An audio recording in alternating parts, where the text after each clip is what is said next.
Este buque militar francés está cazando minas navales como parte de un ejercicio llamado Ariadna y comandado por la Marina griega. También participan equipos de Estados Unidos, Rumanía y Bélgica.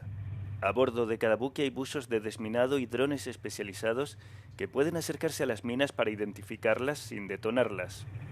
Le scénario est donc un pays mino-Asland qui est prospère et qui a une faction terroriste qui aurait effectué du minage sur les zones. Et donc l'objectif de notre task group, c'est d'intervenir sur une résolution de l'ONU pour aller garantir la liberté de circulation des zones maritimes dans les eaux territoriales du Minoas-Land.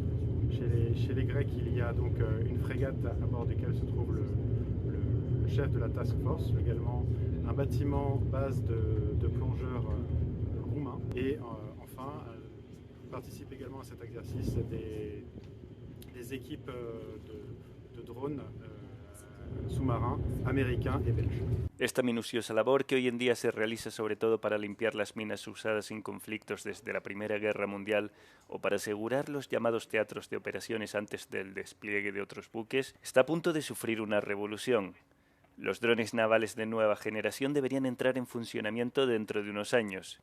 Evitarán la necesidad de que este buque desmagnetizado navegue sobre campos de minas submarinos, lo que pone en peligro a decenas de marineros. El ejército francés está probando actualmente un dron de este tipo, pero este ejercicio de guerra antiminas también pretende fomentar la cooperación entre las fuerzas marítimas de la OTAN e impulsar de forma crucial la interoperabilidad, un objetivo clave de la alianza militar desde el estallido de la invasión a gran escala de Ucrania por parte de Rusia. Les chasseurs de mines français sont intégrés dans les task group OTAN permanentes qui sont stationnés en Méditerranée ou en océan Atlantique.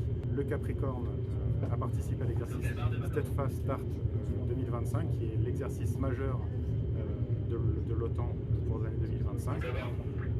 Nous retrouverons le TG OTAN aux alentours de Rota pour participer à un autre exercice à l'invitation des Espagnols. Et les chasseurs, il y a également un chasseur de mines français qui est intégré à la TG OTAN.